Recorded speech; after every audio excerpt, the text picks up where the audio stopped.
गफूर हैदरी साहब आपसे डंडे छोड़ के आइएगा, आप अपने डंडों के बगैर आइएगा। शिबली फराज साहब, आपकी धमकी का बहुत शुक्रिया। नहीं, धमकी नहीं है, आपने मैंने कही तो कानूनी ऐसी हुकूमत ऐसी, है।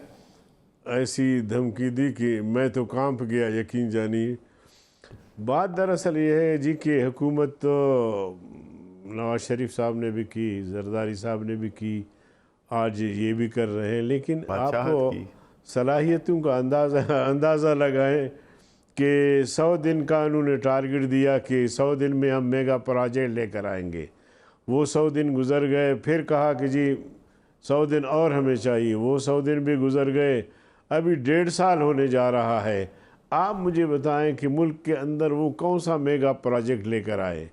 और इसी तरह उन्होंने कहा कि 1 करोड़ नौजवानों को नौकरियां देंगे, नौकरियों से लोगों को निकाल रहे हैं। आज मैं दावे से कहता, एक सेकंड अभी आपने मुझे बंद करवाया बात करने से, अब खुद बोल रहे हैं।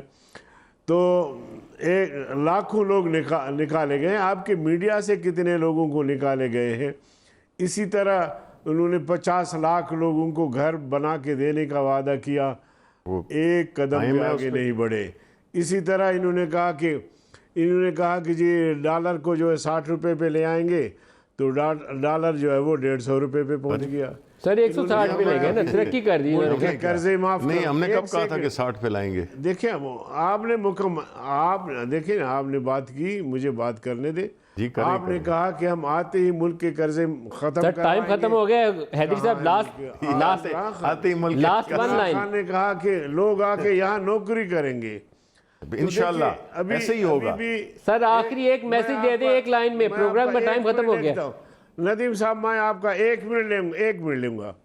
सलाहियतों का अंदाज़ा आप इससे लगा सकते हैं कि आर्मी चीफ प्राइम मिनिस्टर के अंगुली में पकड़ के कभी चाइना ले जाता है, कभी सऊदी अरबिया ले जाता है, कभी अमेरिका ले जाता है, कभी अबू दुबई ले जाता है। यहाँ ताजिर आते हैं तो उनके साथ वो मीटिंग नहीं कर सकता। आर्मी चीफ का काम है ये, आपको ये फिक्र है कि आप क्यों नहीं लेके गए? मीटिंग करें।